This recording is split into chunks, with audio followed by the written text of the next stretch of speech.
নতুন পেনশন নীতি ঘোষণা মোদির। পেনশনের অঙ্কে নিশ্চয়তা দিতে যে নতুন পেনশন নীতি হাতে নিতে চলেছেন তা আগামী অর্থবর্ষ থেকে কার্যকর করার ঘোষণা করলেন কেন্দ্র। বর্তমানে জাতীয় পেনশন প্রকল্পে অবসরের পরে মাসিক পেনশনের পরিমাণ খুব কমে যাওয়ায় ক্ষোভ বাড়ছিল কেন্দ্রীয় সরকারি কর্মীদের। এরই মধ্যে হিমাচলের মতো কংগ্রেস শাসিত রাজ্যগুলির রাজ্যের সরকারি কর্মীদের পেনশন দেওয়ার প্রশ্নে এনপিএসে ভরসা রেখে পুরনো প্রকল্প ফিরে যায়। ফলে চাপ ক্রমশই বাড়তে থাকে সরকারের ওপর। গত বছর আগস্টে 4 রাজ্যের বিধানসভা নির্বাচনের আগে নতুন পেনশন নীতি নেন মোদী সরকার।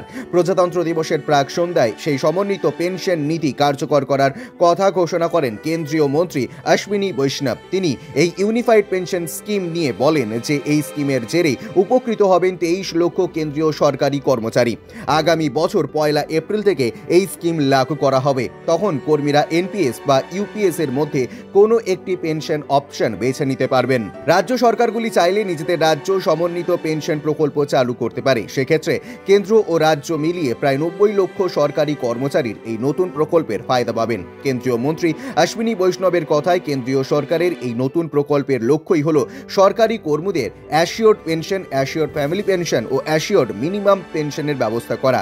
সমন্বিত পেনশন প্রকল্প বিষয়ে কেন্দ্রের দাবি, নতুন সমন্বিত পেনশন প্রকল্প কার্যকর হবে 1 এপ্রিল থেকে। এই নীতি হাতে নেওয়ার পরেই কর্মীদের পেনশন খাতে এককালীন অর্থ দিতে প্রায় 800 কোটি টাকা খরচ হবে। এই নীতি হাতে নেওয়ায় কেন্দ্রীয় সরকারি কর্মী পিছু পেনশন খাতে অর্থ সাহায্যের পরিমাণ 14% থেকে বেড়ে 18.5% হতে চলেছে। এক নজরে সমন্বিত পেনশন নীতি। 25 বছর চাকরি করলে অবসরের আগের শেষ 12 মাস যে বেসিক পে পেতেন তার 50% নিশ্চিত পেনশন পাবেন। অবসরের সময় গ্র্যাচুইটি ছাড়াও থোক টাকা। 10 বছর চাকরি করলেই ন্যূনতম 10,000 টাকা পেনশন। পেনশন প্রাপকের মৃত্যুর পর পরিবারের প্রাপ্ত পেনশনের 60% করে পাবে।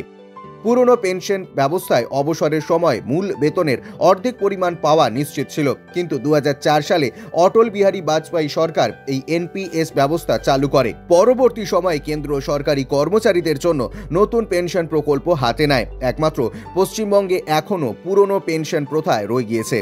মমতা বন্দ্যোপাধ্যায় সরকার নতুন সমন্বিত পেনশন প্রকল্পকে গ্রহণ করেন কিনা তা এখন দেখার। এ বিষয়ে আপনাদের মতামত জানান কমেন্টের মাধ্যমে এবং চ্যানেলটিকে সাবস্ক্রাইব করে পাশে থাকুন আমাদের বিজনেস প্রাইম নিউজ। জীবন হোক অর্থবহ।